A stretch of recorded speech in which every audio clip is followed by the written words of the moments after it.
نحمدہ و نصلی علی رسولہ الکریم۔ آج ہم بات کریں گے کہ موبائل کے اندر، ٹچ موبائل کے اندر جو اسکرین پر قرآن ہو اور قرآن کے جو حروف ہو،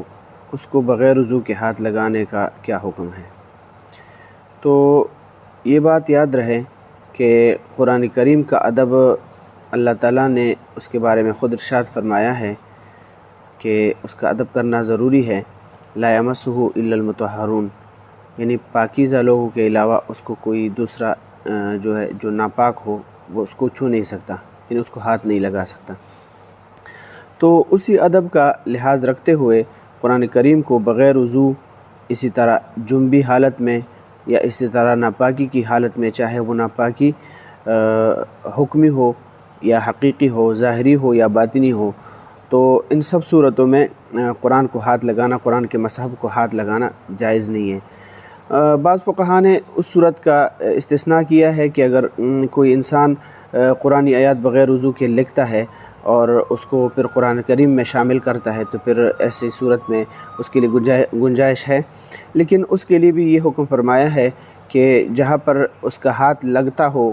اس کاغذ پر، تو وہاں پر کپڑا رکھ دیا جائے اور پھر اس کے اوپر اپنا ہاتھ رکھ دیا جائے تاکہ پھر وہ قرآنی آیات جو ہے وہ لکھ سکے۔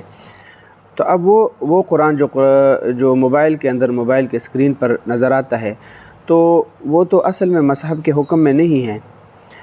وہ تو شعاع ہیں، اور شعاعوں کی وجہ سے وہ جو ہے حروف وغیرہ نظر آتے ہیں۔ باقی اس کا کوئی جسم نہیں ہوتا، اور وہ کوئی ایسی چیز نہیں ہے کہ اس کے مطلب سافٹ ویئر کے اندر کوئی حروف جو ہے وہ منقش ہوتے ہیں، ایسا نہیں ہے، بلکہ وہ شعاعوں کے ذریعے سے موبائل کے اسکرین پر وہ جو ہے وہ حروف منقش کیے جاتے ہیں اور وہ نظر آتے ہیں۔ باقی وہ حروف کے حکم اسی طرح نہیں ہے جس طرح کے مصحف کا حکم ہے۔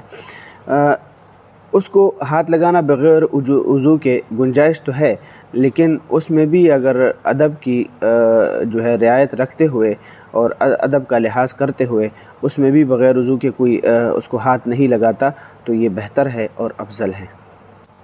جیسا کہ الجامع لاحکام القرآن للقرطبی کے اندر صراحت کے ساتھ ذکر کیا ہے اس آیت کے اندر،